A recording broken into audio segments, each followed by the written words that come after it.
মুসলিম অধ্যুষিত গ্রামে বসবাস একমাত্র হিন্দু পরিবারের। সেই গ্রামের বৃদ্ধের মৃত্যুতে সৎকারের দায়িত্ব নিলেন মুসলিম ধর্মাবলম্বী মানুষজন।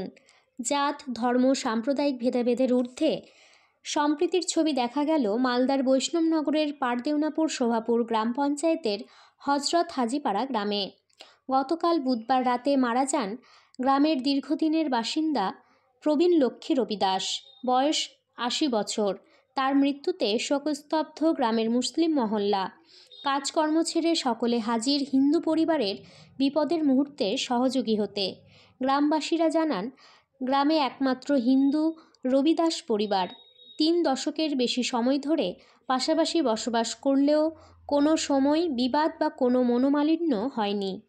দীর্ঘদিনের সম্প্রীতির এই ঐতিহ্য বহাল রেখে বৃহস্পতিবার রবি দাস পরিবারের প্রবীণ ব্যক্তির মৃত্যুতে শেষ কাজে হাত লাগান মুসলিম পরিবারের মানুষজন। গ্রামে লক্ষ্মী রবি দাস এখানে বাস করে, তার জন্যে, তার মৃত্যুর জন্যে আমরা আমাদের সমাজের মধ্যে এখানে বাস করে। তার সৎ কাজ করার জন্য। কতদিন থেকে বসবাস করতো এখানে? বসবাস ৩০-৩৫ বছর থেকে এখানে বসবাস করে। তার সৎ কাজ করার জন্য আমরা সহযোগিতা সবাই করছি, গ্রামবাসী আমরা সহযোগিতা করছি। এমনি সব সময় আমরা সহযোগিতা ওর পিছনে আমরা আছি। ভালো মন্দ আমরা গ্রামবাসী দেখি, ওর বিয়া শাদি ভালো মন্দ যত কিছু হয় সবই আমরা দেখি। আমরা কি বার্তা দিব? আমাদের এখানে ও একাই বাস করে, আমরা সমাজের ওগুলা ভাবি না। আমরা ওকে বুকে করে নিয়ে থাকি, ওকে নিজের আপন করে নিয়ে থাকি আমরা। এই জন্যে আমরা এই ব্যবস্থাটা করছি। আমরা ওকে কোনোদিন কোনো কথা বলিনি, আমরাও বলিনি, আর ও কোনোদিন আমরাকে কোনো কথা বলেনি। আপনার নাম? আমার নাম মেরাজ আলী। আমাদের লক্ষ্মীদা দীর্ঘদিন ধরে আমাদের গ্রামে বসবাস করলো,